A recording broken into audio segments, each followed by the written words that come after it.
देखो अब मेगर की बात करेंगे तो मेगर क्या है, मेगर भी एक क्या है, ये मेगर जो है एक रेशियो टाइप ओमीटर है। क्या है, एक रेशियो टाइप ओमीटर है। मेगर क्या है अपने पास में, एक रेशियो टाइप ओमीटर है। और इसमें देखो फर्क ये होता है, ये सारा का सारा वही है, R1 R2 जो ओमीटर में था वो सारा का सारा वही सिस्टम है, लेकिन यहाँ पर वहाँ पर एक बैटरी लगा देते हैं। लेकिन यहाँ पर जो है बैटरी की जगह हम किसको काम में लेते हैं, एक हैंड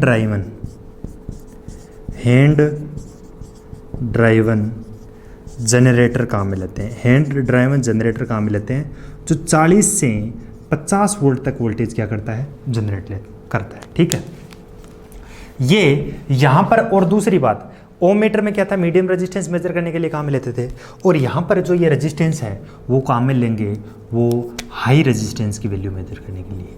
हाई रेजिस्टेंस की वैल्यू मेजर करने के लिए, मतलब इसकी वैल्यू मेगा ओम में। ये जो मेगा ओम है, ये क्वेश्चन यानी मेकर का ये क्वेश्चन बहुत बार पूछा जाता है, आप एसएससी जेईई में देख लो, कहीं पर भी देख लो, ये क्वेश्चन पूछा जाता है कि megger is used for measurement of high resistance, low resistance, medium resistance. तो ये मेगर किसके लिए यूज होता है, हाई रेजिस्टेंस के मेजरमेंट के लिए यूज किया जाता है। ठीक है, अब देखो ये हाई रेजिस्टेंस के मेजरमेंट के लिए यूज किया जाता है। एक बात और बताओ, तो हाई रेजिस्टेंस कहाँ पे होता है, high resistance insulation resistance of the cable, underground cable है उसका इंसुलेशन रेजिस्टेंस मेजर करने के लिए इसको काम में लिया जाता है। और कहाँ काम में लिया जाता है, और जो इसको काम में लिया जाता है वो है अपने पास में कहाँ काम में लिया जाता है,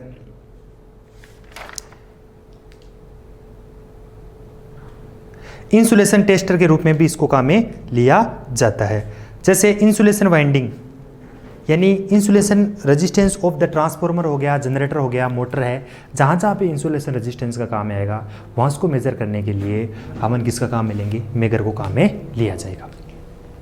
तो ये इसका अब इसका ये देखो किस प्रकार से ये काम करता है। देखो मुझे एक बात बताओ आप, ये एक क्या है, नॉर्थ पोल और ये साउथ पोल, ये नॉर्थ पोल और क्या हो गया, साउथ पोल। ठीक है, मैग्नेटिक फ्लक्स की डायरेक्शन क्या होगी, north to south, north to south. ठीक है, अब देखो मुझे आप एक बताओ, नॉर्थ टू साउथ है, ठीक है, नॉर्थ टू साउथ है।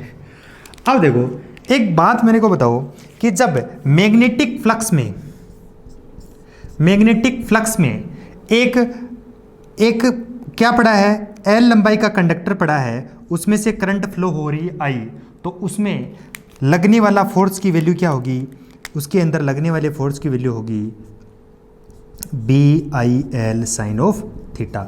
साइन थीटा एंगल किसके बीच में है, एंगल बिटवीन ये जो कंडक्टर और मैग्नेटिक फ्लक्स के बीच में कितना एंगल है वो दिखाता है। कहने का मतलब current carrying conductor, when current carrying conductor is placed in the magnetic flux, then force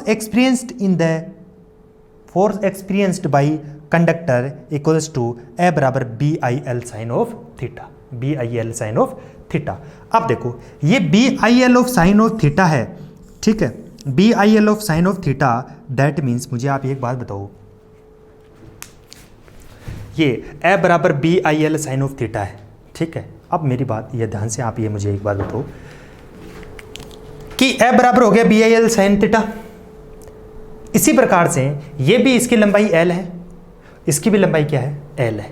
ठीक है, अब ये कोयल है, इसमें रखी हुई L लंबाई की कोयल है, मैग्नेटिक फ्लक्स में रखी हुई है, और इसमें से करंट भी फ्लो हो रही है, इसमें से करंट R1 में से करंट होने वाली फ्लो होने वाली करंट है इसमें I1, और इसमें होने वाली करंट है I2। ठीक है, इसमें से इस कोयल में से करंट जा रही है I1, और इसमें से जा रही है I2, और मैग्नेटिक फ्लक्स में रखा है, तो ये फोर्स एक्सपीरियंस करेंगे। अब ये कितना एंगल देखो, ये plane of reference, plane reference,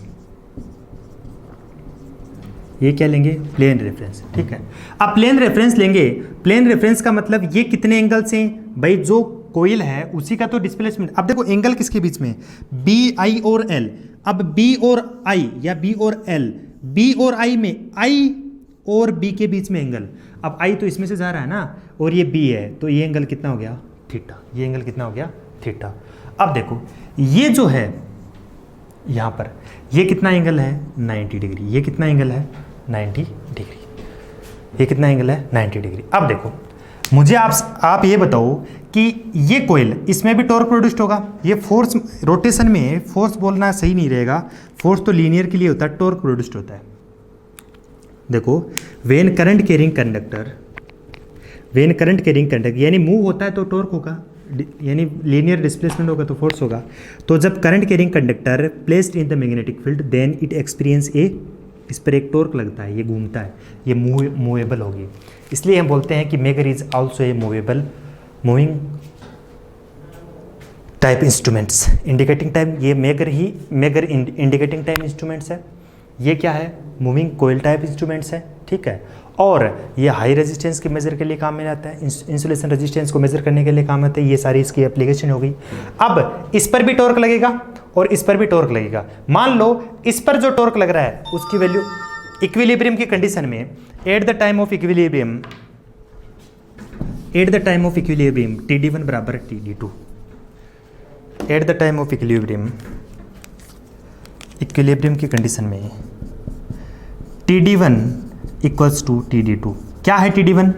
deflecting torque इस पे। कैसे? क्योंकि करंट कैरिंग कोयल है, ये मैग्नेटिक फील्ड में प्रोड्यूस्ड हो रही है, तो इसमें लगने वाला जो टॉर्क है वो TD1 से। कैसे? B मैग्नेटिक फ्लक्स तो B है, मैग्नेटिक फ्लक्स डेंसिटी तो B है, और इसमें से फ्लो होने वाली करंट I, इसकी लेंथ है L sign angle between B और I1 में, ये B है और ये I है, इसमें एंगल कितना है थीटा इक्वल्स टू TD2। इसमें से मैग्नेटिक फ्लक्स तो वही, मैग्नेटिक फ्लक्स डेंसिटी तो B इंटू इसमें से जाने वाली करंट I2 और लेंथ इसकी L। अब साइन एंगल कितना हो गया B और इसके बीच में एंगल देखो, थीटा तो ये है 90 है, तो कितना हो गया 90 प्लस थीटा।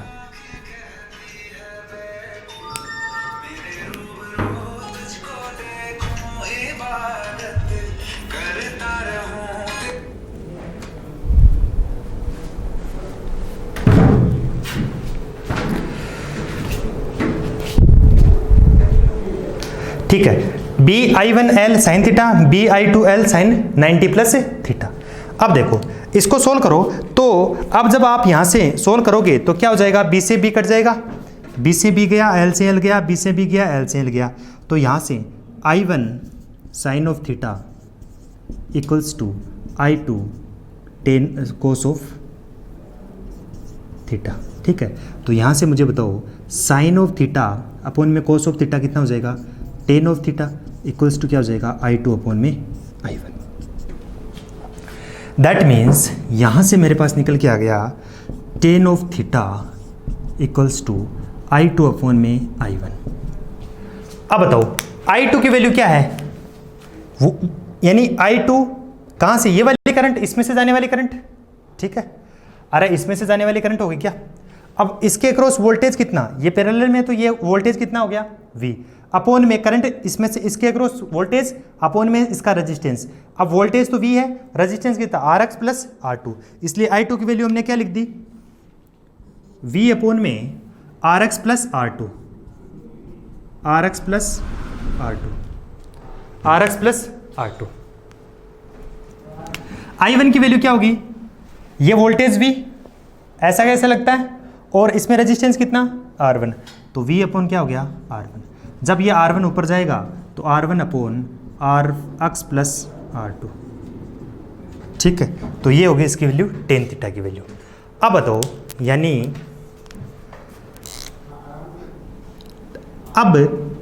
टेन थीटा की वैल्यू क्या हुई, टेन थीटा की वैल्यू क्या होगी, टेन थीटा की वैल्यू क्या होगी R1 अपॉन में RX प्लस R2। अब एक बात बताओ, थीटा की वैल्यू क्या है, बहुत ही कम है, थीटा की वैल्यू बहुत छोटी है, तो tan theta very small, that means tan theta क्या हो जाता है, थीटा हो जाता है, टेन थीटा क्या हो जाएगा थीटा। दैट मीन्स यहाँ से मैं बताऊँ थीटा बराबर क्या हो जाएगा R1 upon RX plus R2। अब मुझे एक बात बताओ, RX की वैल्यू क्या है, हाई है क्या? RX की वैल्यू क्या है, हाई है। अब ये बहुत ज़्यादा हाई है, मेगा ओम है, इसमें से कुछ रेजिस्टेंस है, तो बहुत ज़्यादा में से थोड़ा जोड़ोगे तो क्या बचेगा, RX ही बचेगा। यहाँ से मैं ये लिख देता हूँ कि थीटा प्रोपोर्शनल क्या हो गया, 1 अपॉन RX, यानी प्रोपोर्शनल टू क्या आ गया, R टेस्ट। यही तो हमें निकालना है कि किस प्रकार से थीटा किसके साथ में, यानी डिप्लेक्टिंग इंडिकेटिंग टाइप इंस्ट्रूमेंट्स है कि थीटा और मेगर टाइप में रेजिस्टेंस को किस प्रकार से ये इंडिकेटिंग टाइप इंस्ट्रूमेंट्स है। तो इंडिकेटिंग टाइप इंस्ट्रूमेंट तो पॉइंटर किसके अनुसार होगा, रेजिस्टेंस के अनुसार।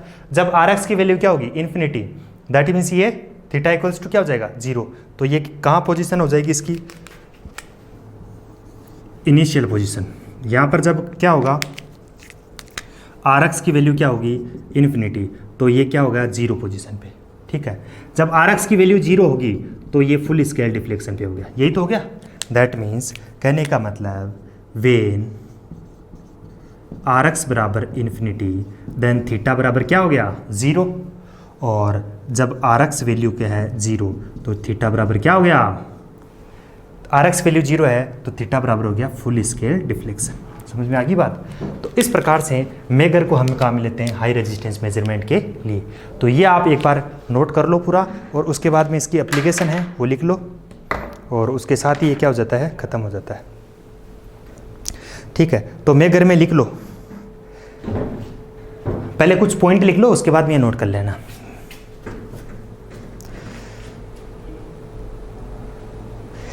Megger is also indicating type instruments.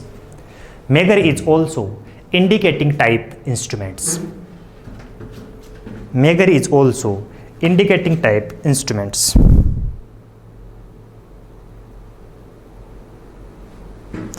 Next लिखो, Megar is also called moving coil type instruments. क्या? Moving coil type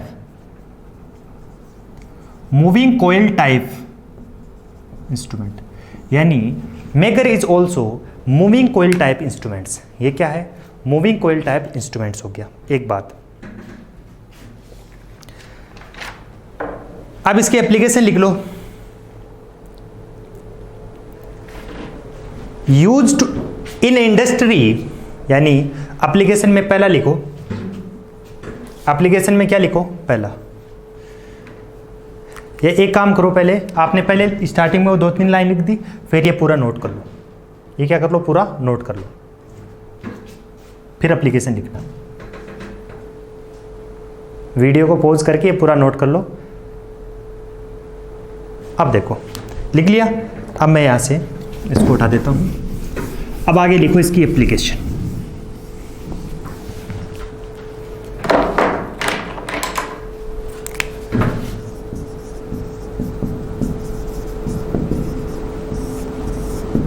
एप्लीकेशन में पहला लिखो, used in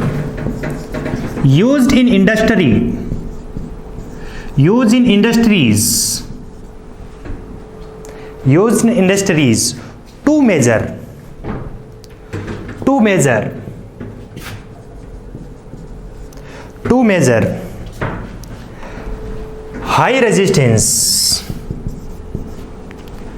high resistance in mega ohm,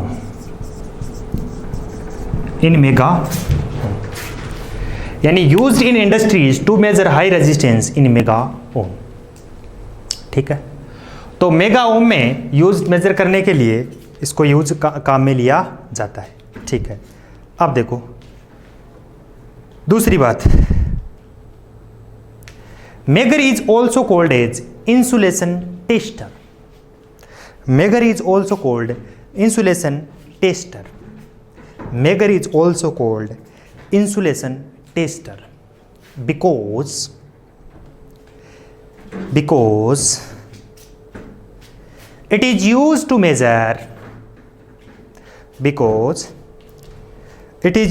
measure insulation resistor, because it is used to measure insulation resistance of underground cable because it is used to measure insulation resistance of underground cable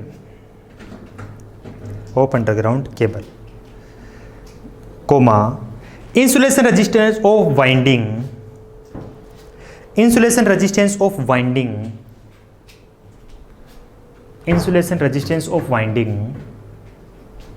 of transformer insulation resistance of winding of transformer comma generator comma motor etc। समझ में आ गई बात। तो ये जो है application से direct question पूछा जाता है, आप उठा के देख लेना, इतनी बार क्वेश्चन आया हुआ है कि आप देख के सोचोगे यार क्या है ये। ठीक है, समझ में आई क्या बात। तो ये था अपना मेकर। ठीक है, तो इस प्रकार से ये अपनी क्लास, इस क्लास में हमने देखा इंडिकेटिंग टाइप इंस्ट्रूमेंट्स की हम बात करी, कुछ और इंडिकेटिंग टाइप इंस्ट्रूमेंट्स बचे हैं जिनकी हम बात करते हैं नेक्स्ट क्लास में। Thank you.